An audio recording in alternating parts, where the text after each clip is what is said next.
ಎಲ್ಲರಿಗೂ ನಮಸ್ಕಾರ. ನಾವು ಇಂದು ನಮ್ಮ ಪಕ್ಷಿ ಪ್ರಪಂಚದಲ್ಲಿ ಹೊಸ ಪಕ್ಷಿಯ ಬಗ್ಗೆ ತಿಳಿದುಕೊಳ್ಳೋಣ.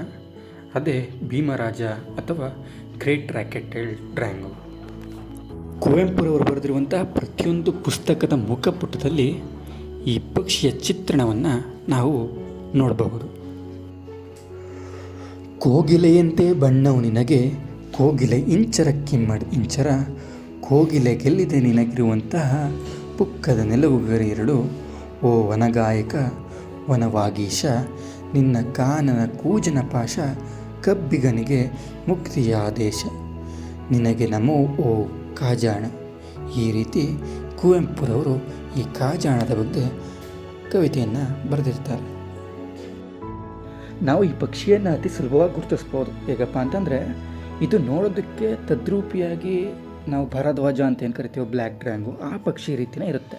ಆದರೆ ಈ ಪಕ್ಷಿಗೂ ಅದಕ್ಕೆ ಏನು ವ್ಯತ್ಯಾಸ ಅಂತಂದರೆ, ಇದರ ಎರಡೂ ಬಾಲದ ತುದಿಯಲ್ಲಿ ಎರಡು ತಂತಿಯಂಥ ಪುಕ್ಕಗಳಿರ್ತವೆ.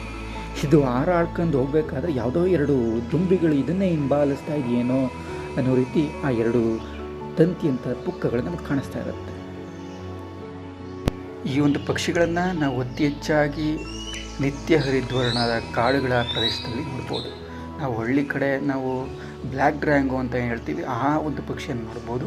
ಆದರೆ ಈ ಒಂದು ಪಕ್ಷಿ ನಾವು ಕಾಡು ಅತಿ ಹೆಚ್ಚಾಗಿರುವಂಥ ಪ್ರದೇಶದಲ್ಲಿ ಮತ್ತು ಅದರ ಸುತ್ತಮುತ್ತ ಇರುವಂಥ ತೋಟದಲ್ಲಿ ನಾವು ನೋಡ್ತಾ ಹೋಗ್ಬೋದು. ಈ ಒಂದು ಪಕ್ಷಿಗಳು ಅತ್ಯಂತ ಜೋರಾಗಿ ಸಿಳ್ಳೆ ಹಾಕೋ ರೀತಿ ಶಬ್ದವನ್ನು ಮಾಡ್ತಾ ಹೋಗ್ತವೆ. ಮತ್ತು ಈ ಒಂದು ಪಕ್ಷಿಯ ಮತ್ತೊಂದು ವಿಶೇಷತೆ ಏನಪ್ಪ ಅಂತಂದರೆ, ಇವು ಕಾಡಿನಲ್ಲಿರುವಂಥ ಬೇರೆ ಬೇರೆ ಹಲವಾರು ಪಕ್ಷಿಗಳ ಶಬ್ದವನ್ನು ಅನುಕರಣೆ ಮಾಡೋದರಲ್ಲಿ ಎತ್ತದ್ಕ.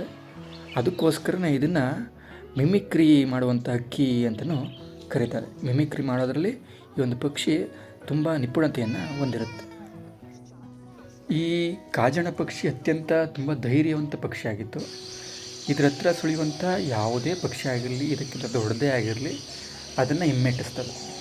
ಇದು ಇಷ್ಟು ಧೈರ್ಯವಂತ ಪಕ್ಷಿ ಆಗಿರೋದ್ರಿಂದನೇ ಬೇರೆ ಬೇರೆ ಚಿಕ್ಕ ಸಣ್ಣ ಪುಟ್ಟ ಪಕ್ಷಿಗಳು ಇದು ಇರುವಂಥ ಸ್ಥಳದಲ್ಲೇ ತಮ್ಮ ಗೂಡನ್ನು ಕಟ್ಟಿ ಮರಿ ಮಾಡ್ತವೆ. ಯಾಕಪ್ಪ ಅಂತಂದರೆ, ಬೇರೆ ಪಕ್ಷಿಗಳು ಯಾವುದೇ ಕಾರಣಕ್ಕೂ ಇದು ಇರುವಂಥ ಸ್ಥಳದಲ್ಲಿ ಬರೋದ್ರಿಂದ ನಮಗೆ ಯಾವುದೇ ರೀತಿ ತೊಂದರೆ ಇಲ್ಲ ಅನ್ನುವಂಥ ಮನೋಭಾವದಿಂದ ಆ ಒಂದು ಪಕ್ಷಿಗಳು ಇದು ಎಲ್ಲಿ ಇರುತ್ತೋ ಅಲ್ಲೇ ಗೂಡನ್ನು ಕಟ್ಟಿ ಅವು ವಾಸಿಸ್ತವೆ. ಕೆಲವೊಮ್ಮೆ ಈ ಒಂದು ಕಾಜಾಣ ಪಕ್ಷಿಯ ಪುಕ್ಕವನ್ನು ತಮ್ಮ ಗೂಡಿನಲ್ಲಿ ಇಟ್ಕೊಂಡು ಬೇರೆ ಪಕ್ಷಿಗಳನ್ನ ಆ ಒಂದು ಸಣ್ಣ ಪುಟ್ಟ ಪಕ್ಷಿಗಳು ಎದುರಿಸ್ತವೆ. ಇಲ್ಲಿವರೆಗೂ ನಾವು ಈ ಕಾಜಾಣ ಪಕ್ಷಿಯ ಬಗ್ಗೆ ತಿಳ್ಕೊಂಡಿದ್ದೀವಿ. ನೀವು ನಿಮ್ಮ ಸುತ್ತಮುತ್ತ ಎಲ್ಲಾದರೂ ಈ ಒಂದು ಪಕ್ಷಿಯನ್ನು ಗುರುತಿಸ್ಬೋದಾ ಅಂತ ನೋಡಿ ಮನೆಯಿಂದ ಹೊರಗಡೆ ಬನ್ನಿ, ಒಂದು ಪಕ್ಷಿ ವೀಕ್ಷಣೆಯನ್ನು ಪ್ರಾರಂಭ ಮಾಡಿ. ಧನ್ಯವಾದಗಳು.